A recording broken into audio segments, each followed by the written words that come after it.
Whether you're a 360 filmmaker who wants to learn more about audio or an audio expert who wants to work in VR, this video is for you. This is the first of a three-part series on how to combine immersive audio and video. And today we're looking at pre-production and planning with Martin Rieger of VRTonung. Martin has worked with a variety of clients on planning immersive projects all over the world. I first ran into Martin when he presented at an Audio Engineering Society conference a few years ago on Extreme 360 Productions, but I'm excited to circle back and talk about audio production with you. Thank you so much for having me. It's always a pleasure to talk about my most favorite topic, 360 videos, I guess, with spatial audio. So we are here, and funny that you already saw something from me. So let's get even deeper into it. Yeah, let's dive in. So I guess, the first question whenever you're thinking about the possibility of 360 or VR is, how do you decide when it's the right format? When do you go 360? The problem is that most of the time sound guys are not involved in this question. Most of the time, like a production company or agency or client comes up with the great idea to do something intuitive, and then 6 years ago they ended up with 360 videos, I guess. And they didn't really ask themselves this question. It's really hard to answer the question because most of the time it's really difficult to guess what will be the final result. And especially with people who are not experienced, it's really hard to tell, oh, will this work or not? But I feel if there is a format or whatever you do that works with just using a normal camera, then use a normal camera. There's usually most of the time not a point in making it immersive, making it 360. But as soon as you have something, I don't know, with point of use perspective, or say, hey, I want to have this on a VR headset and really want to have people feeling what is it like to do, I don't know, a ski jump or whatnot. And this is where it can get interesting and where you have, as you know, more possibilities with 360 videos. I hope this answers your question because there's hardly an answer. Yeah. So I guess the kind of the audio side of that question would be, how do you, I want to say, how do you decide immersive audio? But, for us, immersive audio is what we want to do. So how do you, convince somebody to do immersive audio? What's your pitch? You can publish a 360 video with just stereo audio. So why bother doing more than that? I think as soon as you want people to look around in a 360 video, which is the whole point of doing that, you want people to watch around. This is easily the best use case for having 360 audio, because I could hear if somebody would be coming from the door, but I could not see it. I could be looking elsewhere, but as soon as I would hear footsteps or even a person talking, this is where it makes so much sense to have 3D audio, and this is simply what stereo cannot do. And I dived into the question even further, because even for myself I wanted to figure out, do people even hear a difference, right? Is stereo enough, or like even mono for a 360 video? And again, it depends. There are scenarios where I say, hey, this is totally fine to do this in stereo. For example, with music videos, you don't want to do a new version of the song. I totally understand this. But people will understand better who's talking to them. Is it a voiceover, or is it somebody that is physically in the room? And for example, if there's a person and I hear the person behind me, I would move around, and then I hear the person in front of me, and I would see, oh, there's a person, and the person is three-dimensionally with me in the space. But if the person is not 3D audio, you would understand, oh, this is a voiceover. The person is not with me in this room. And with the study I did, we could really figure out that people are confused with voices that don't have any visual cues. Like, you couldn't really tell, oh, who's the person talking to me? I have no idea because it's mono. And this is where 3D audio is, just helping people understand what's going on. Yeah, that's a great point. We can only see in front of us, but we can hear from all directions. Yeah, and especially too with YouTube VR, of course, when you're using ambisonics, it has head tracking. So as you look, the sound image kind of moves with you, which I think is a big benefit because, like you said, if I hear something over there, I can look at it, and now it's in front of me, and I can hear it in front of me, which is a big advantage.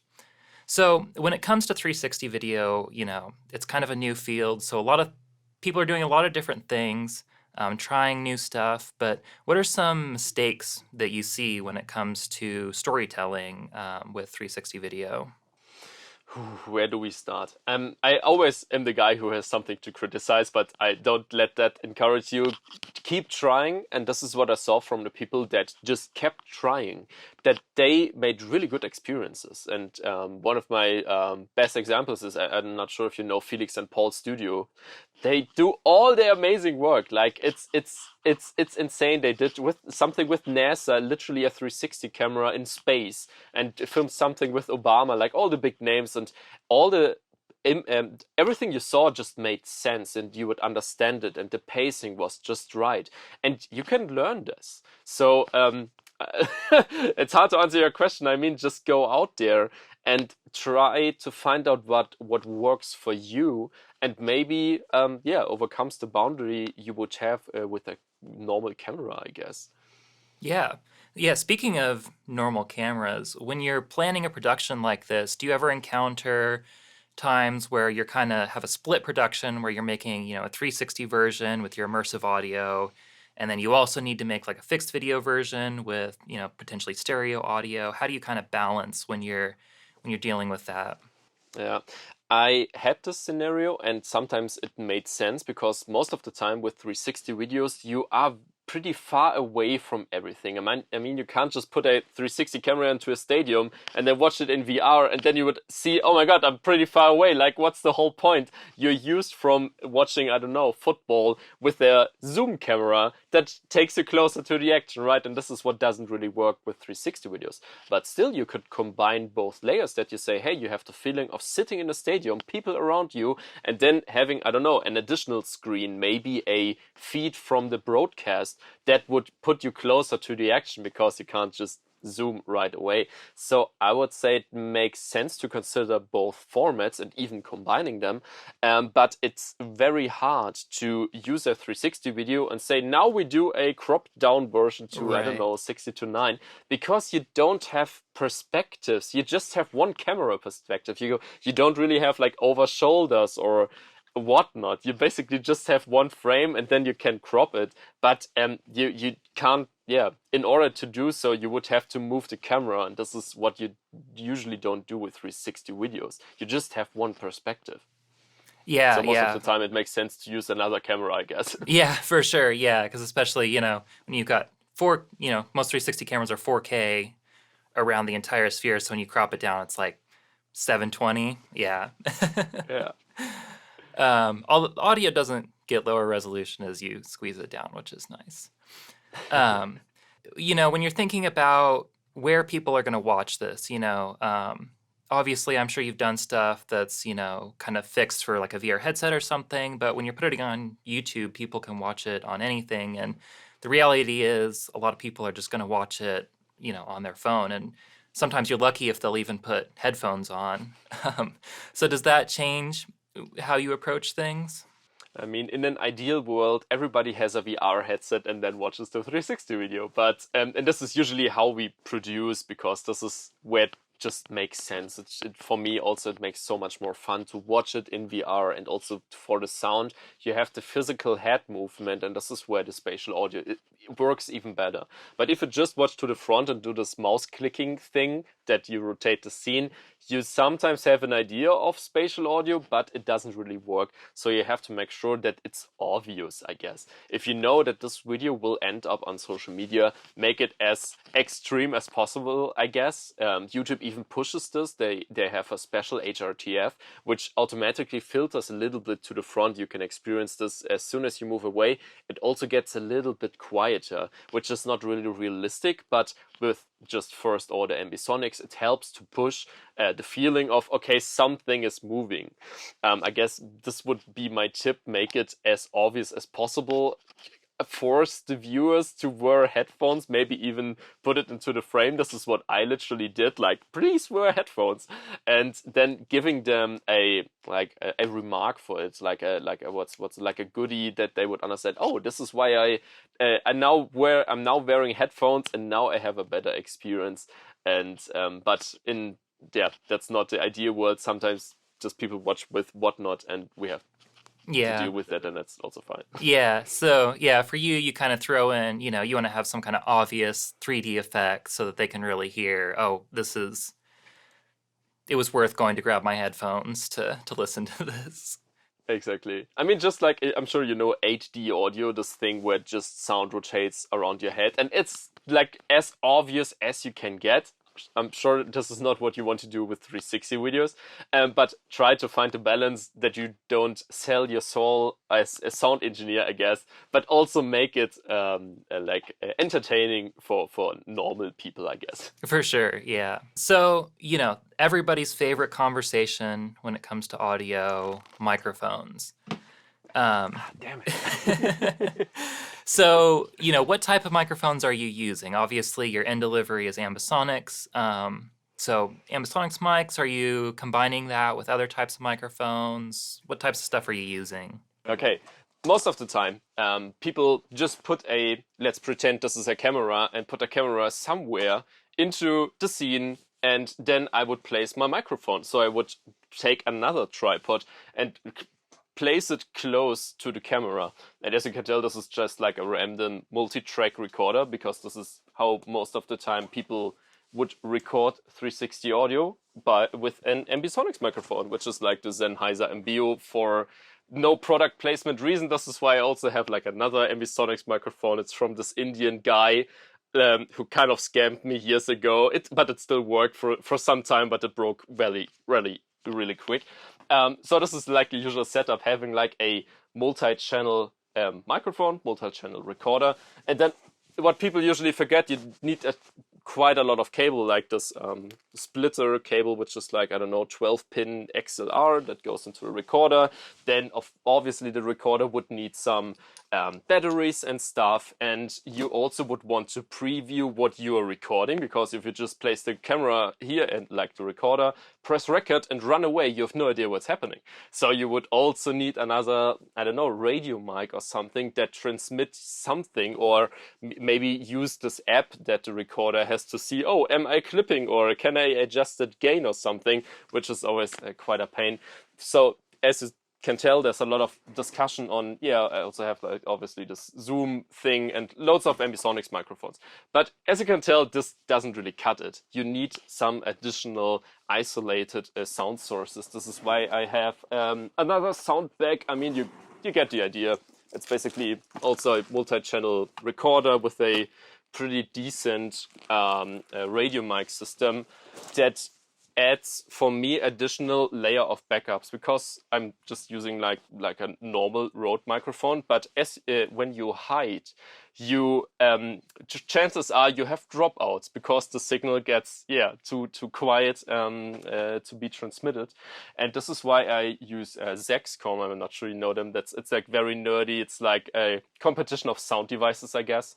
And what they understood is it makes sense to have a recorder from Zexcom combined with a transmitter from Zexcom with a receiver from Zexcom, so that you would be able to adjust the gain from your transmitters while not even touching the deactor, for example, which is what you have to do most of the time. You have to adjust the gain and, hey, can I please do this? And this is what really helps for me to have more control about what's happening. And then there's like an additional SD card on the transmitter. So if I have any dropouts, I'm 100% sure that the recording is still on the transmitter. And this is usually my setup, that I have like one stationary microphone that I can just place there and not annoy the camera guys, and not being too close and too annoying. It could also be, I don't know, I have also this binaural microphone, right? Sometimes also makes sense, but don't care about too much about the multi-channel thing. Obviously, for me, the isolated sound sources are way more important, but hardly anybody talks about that. So Right. The key is the combination of both, I guess. Yeah. So, and we'll talk about this more when we talk about production in the next video. But in some ways, it's kind of like a traditional production that you have your radio mics for everyone, but you're also adding that ambisonics element in there to capture the sound field. Exactly. Does the type of project change? Obviously, if you're doing something that's very dialogue heavy, you're going to need microphones. But like I mentioned in the intro, you're also doing, extreme productions. How does that change what type of equipment you're using? Yeah.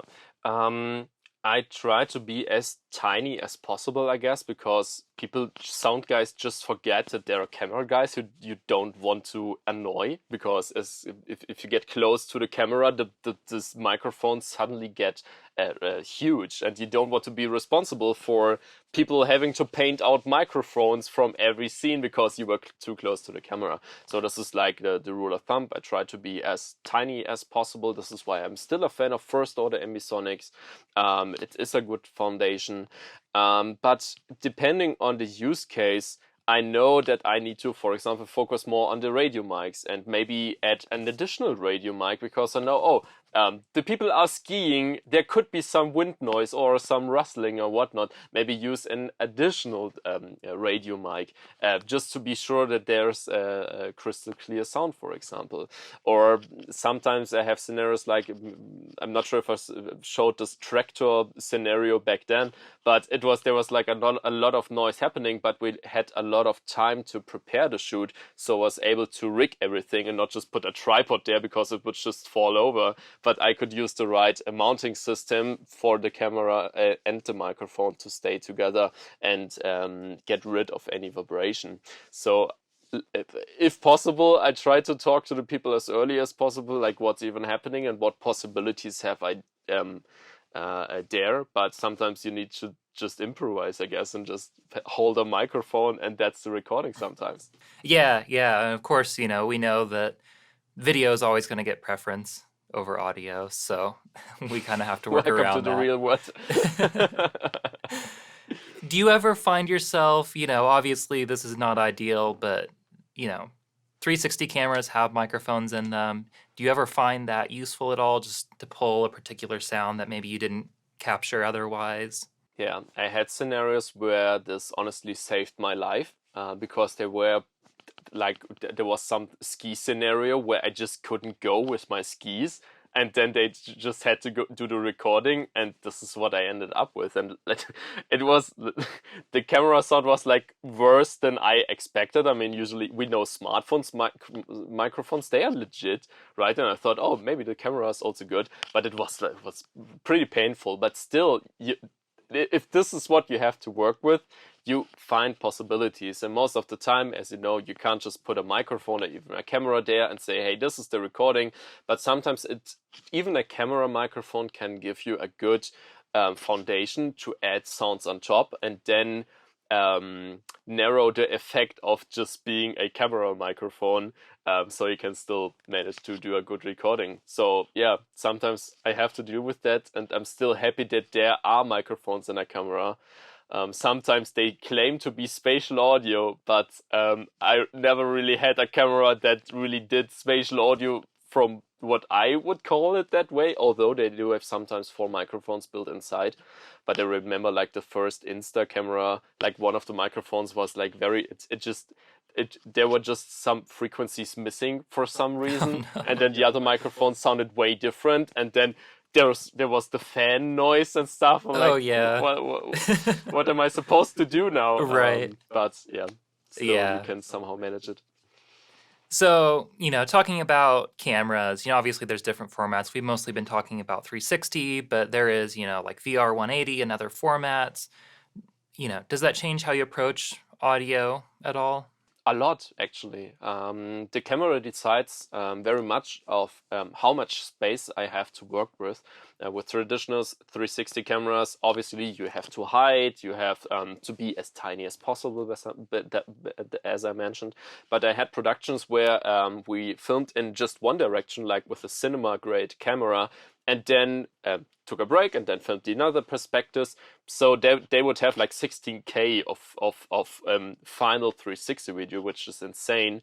But it gave me a lot of space to just place everything behind the camera, because obviously they weren't filming at the back while they were filming at the front. So I could choose arrays that were way bigger, for example, where you would have, I'm not sure what's the word in English, but I think coincidence microphones that are not close together, but you would have some space, and therefore space is always better for having spatial audio, obviously, and it's not as tedious to hide every microphone and hide yourself and hide the crew. So 180 videos are really an interesting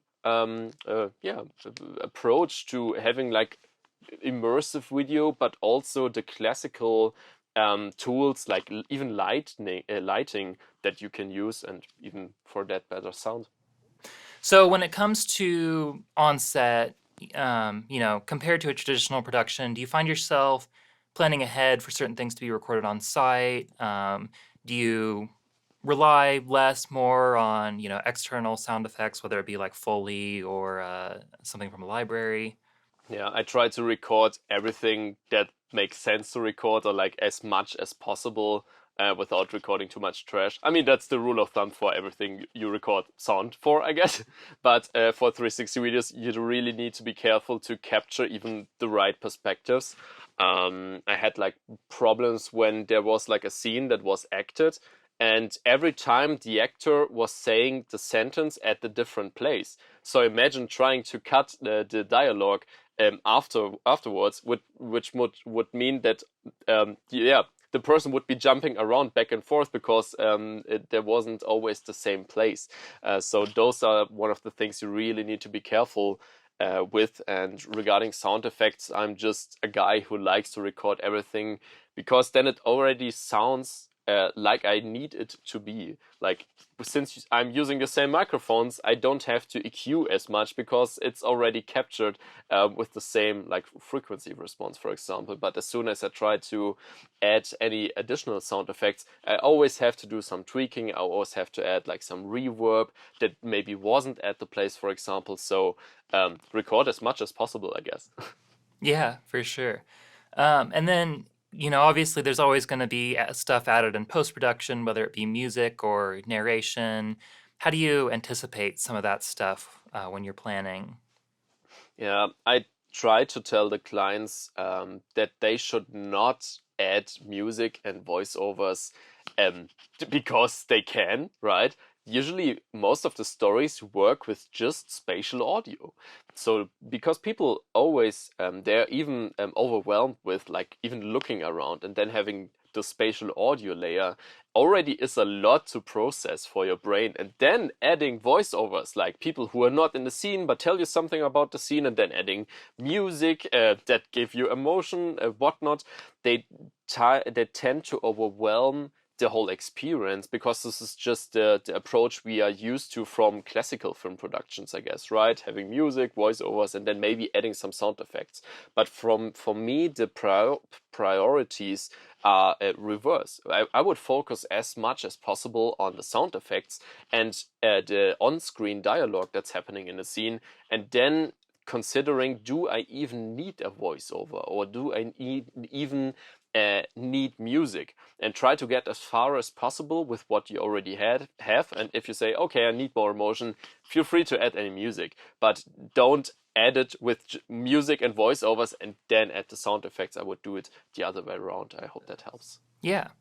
Do you ever get the chance to work with spatial music? Obviously, I'm sure a lot of stuff just comes stereo, but does directors consider that, having that 360 music as well? Yeah, it is a thing with, I would say, the bigger productions. They do have sometimes a composer, and this is where I can just tell the guy, hey, I need some additional stems. Would it be okay for you to use them in the scene, to place them and to guide the viewers? It really depends on like what even is the scene, and also on what's the composer like. Most of the times, honestly, they wouldn't appreciate messing with the music, but some of them are really open since it's such a new format, so I never really had any bad experience. But as you know, those are artists, and you don't want to ruin their work, so always try to educate them and tell them what you want to do and why you want to do that. And when there is enough budget, people, give me enough possibilities to mess around with it. And most of the time, it's I would say a compromise of. I'm not a fan of using headlocked stereo music, for example, because it's not really there. You can't really tell what's happening, but having music that's somehow guiding the people into one direction without being too obviously from one direction, because this is where you would ask yourself, oh, is there a radio player, or like is there a TV playing, or I can clearly localize the sound. This is what you usually don't want to have. But yeah, just having like a layer of people understanding where the music is coming from, I guess, can really help. And sometimes this even works with stereo, but if you want to have like this enveloping experience, this is where you would need stems from a composer or maybe a sound effects platform. Gotcha. Yeah. All right. Well, that was the end of what I had. Is there anything else you wanted to add, just generally about the process? Maybe one advice, try to think about sound as early as possible, because I see most of the time people even record and then do the post-production and then think about the sound. But this is clearly not what you want to have. Think about how you can change the story or add value to the story with spatial audio. And I feel like most of the time people, directors or like the agencies, they come up with a story that is okay. But as soon as you add your 2 cents from a sound perspective, I think this is where you can, raise the production quality and the overall experience. So try to go into a project as early as possible, I guess, would be my advice. Got it. Awesome. Well, thanks so much. That's been it for this video. So for the viewers out there, if you like this video, hit that like button. If not, feel free to hit the dislike button. We've got a second episode coming up talking more about actual production on set. So get subscribed if you want to see that. And I'll see you in the next one.